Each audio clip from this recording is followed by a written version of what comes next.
What are some truths some parents refuse to accept? If you judge your children too much, they will learn to hide things from you.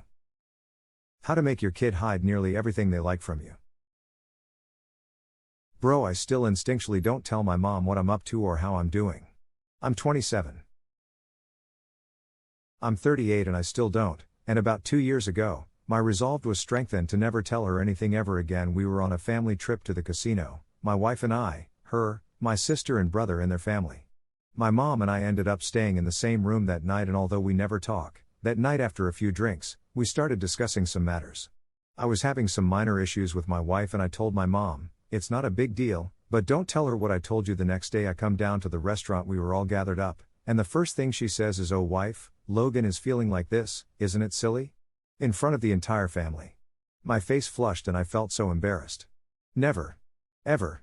Again. I thank you for birthing me, but you can't be trusted to treat anyone's issues as important because of your rampant narcissism. Been there. Had what I thought was a private conversation with my mom, raising concerns about a family member. Fast forward several hours, and I get an out of the blue text in a group with my wife and, I think, my adult kids, asking, "Why aren't you bringing this up to me directly?" Super awkward, and the whole thing caused a huge row in the family that lasted 12 years. Because some moms don't know boundaries or what a private conversation is. Patched up now, but you can bet I learned the same lesson as you. That their children are dickheads. Oh no, my James would never do something like that. Well, he did, and he's a prick. Edit, thanks for the awards. My aunt was this way with one of my cousins. He could do no wrong. He attacked a kid on the playground? The whole school was conspiring against him. So she moved him to a private school. He attacks a kid there. The principal is a racist. He hates my son because his dad is black. Moves him to a Catholic school. He's caught with drugs and a knife on campus. Someone planted that on him. No matter what he did, he was never at fault. 10 different schools, always there to bail him out once he was an adult, never tried to make him get a job or better himself. Shock of shocks, he commits a series of armed robberies with his girlfriend. Gets busted and sent to jail for 2 years. His mom's response? "I knew that girl was no good." If everywhere you go smells like crap, check your shoe. This reminds me of my Sil. A few months back we had the kids outside playing. When we all came in, she started saying she smelled shit. She checked the kids' shoes and one of them did in fact have dog poop on it. Half hour goes by and she comes back to the kitchen still saying she smells it like everywhere, and so maybe one of them tracked it in the house. She's walking around all over the house and not seeing any anywhere. She finally checks her shoes. There was shit on her shoes. Their children have their own hopes and dreams, their own beliefs. A very good friend is leading an entirely second life to keep her mother from controlling her or belittling her decisions. It's very stressful to not encourage their children to find themselves. If your kid needs help, speech therapy, tutoring, medication, occupational therapy, ECT, it is not a reflection on you personally. Sometimes kids struggle. That's okay. Making sure your kid has all the tools they need to succeed is your responsibility as a parent. I worked in a charity for people who had attempted suicide. One parent was highly in denial and claimed that her kid confused her sleeping pills with candy and got sick. Twice. Once in elementary school and again in high school. That poor kid. Above all else, you should be the safest person for your child. You should make it safe for them to be themselves. You should make it safe for them to have bad days or bad emotions. You should make it safe for them to exist.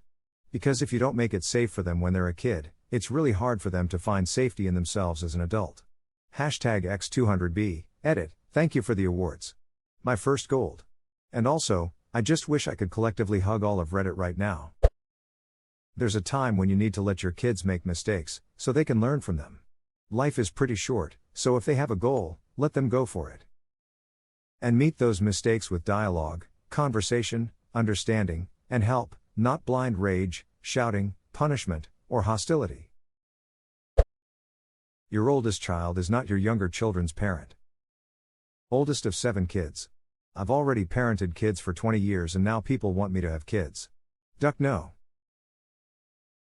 One of my cousins has 5 kids. The last time I saw them, the oldest was 10 and just seemed so run down. He told us he wished his parents would stop having kids. It absolutely broke my heart.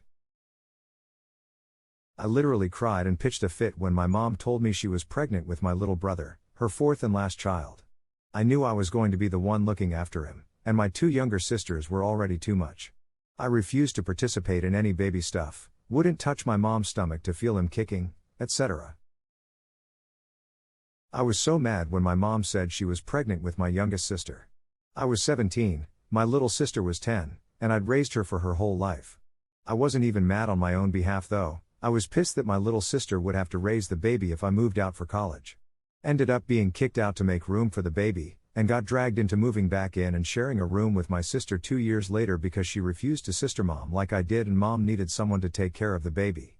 I just call them both my kids at this point when we're out, like yeah I'm 23 and this is my 16-year-old and my 5-year-old, what about at LMFAO? I'm already the emergency contact for both of their schools and I get cards on parent holidays so at least they realize it two-tongue. That you don't get to relive your life through them. This is my mother. She got pregnant with me at 22 and married my father and went on to have my brother at 25. Anything I've done in my life she tries to claim as her victory. Graduated college, she was the one responsible, got a good job, she pointed me in the right direction. She tries to use me as a way to relive the stuff she didn't get to do and it's so tiring especially because that's not what I want to do. Your child's mental health doesn't care about your worries of looking like a bad parent if you get them help. It will continue to get worse the longer you neglect them. I remember being in middle school and telling my mom I thought I was depressed. She panicked at the thought of me getting on medication for it because she always looked down on my aunt for putting my cousin, same age as me, on antidepressants. Her taking me to the mall right after and asking if a new pair of shoes would make me happy again is what I remember as the saddest moment of my early life. That might sound stupid, but when you realize that the person who you thought was supposed to be your safe place can't handle your real emotions, it's very hard to cope with. If I had never learned to hide my sadness, then who knows, maybe I wouldn't have tried to kill myself 5 years later. I'm okay now, but it was a much longer road to get here than it should have been. I told mine in high school I thought I had depression. I wasn't diagnosing myself, but I saw my symptoms matched and I told her I wanted to see a therapist. She dismissed me outright. Like an idiot, I went and looked up symptoms of anxiety and brought that to her too, immediately afterward. Same response. Something expecting different outcomes something. Yeah, I had a similar experience. I told my parents I was suicidal at 15, and my mom slapped me on the back of the head and called me selfish. I found out later that she had thought I was joking, given I was a dark and edgy kind of kid, but that didn't come out until I was almost 20. I forgave her when she told me that, but it took her taking me seriously and helping me find help for that to happen. I have a lot of symptoms of ADHD and I've asked my mom to take me somewhere I can get it checked out. She said no immediately. Also does the same when I ask her to go to the dentist? Edit, thank you all for the loving replies. I've tried brushing my teeth a lot more recently, and it's getting easier. My grandmother also told me next time she sees my mom, she'll scold her and take me there herself. If she isn't even gonna get your teeth checked then I don't know what to tell you about that, that's beyond ridiculous. You as a parent are responsible for teaching your kids proper manners and common decency. Not their teacher-student's babysitter sec. I briefly worked as a Japanese teacher and I was surprised at how little some of these parents were involved in their kids' lives and expected me to address all their problems during the short few hours I had them for the week. Working at an elementary school. It's shocking how some parents do so little, treating the school like a daycare, etiquette, practice life lessons, whatever. As though they want the school itself to raise a well-mannered child. I desperately want to say something. You really think we have the time and resources to make the perfect child? We have classrooms filled with kids, barely enough staff members and a deficit of supplies. We can only squeeze so much in a day's lesson. Assuming government tests aren't shoved down our throats cause if we refuse, we are more screwed than before. Raising one kid to be successful in life is hard enough but you expect us to do it with 25 plus kids per class? Or are you trying to tell us your little Bobby Susie is more important for God knows why? Heck. Why did you even have kids if you're not gonna put in the dang work? Sigh. Alas, I stay quiet as not to tick off the parents and give my colleagues more grief. I'm just thankful not all parents are like that.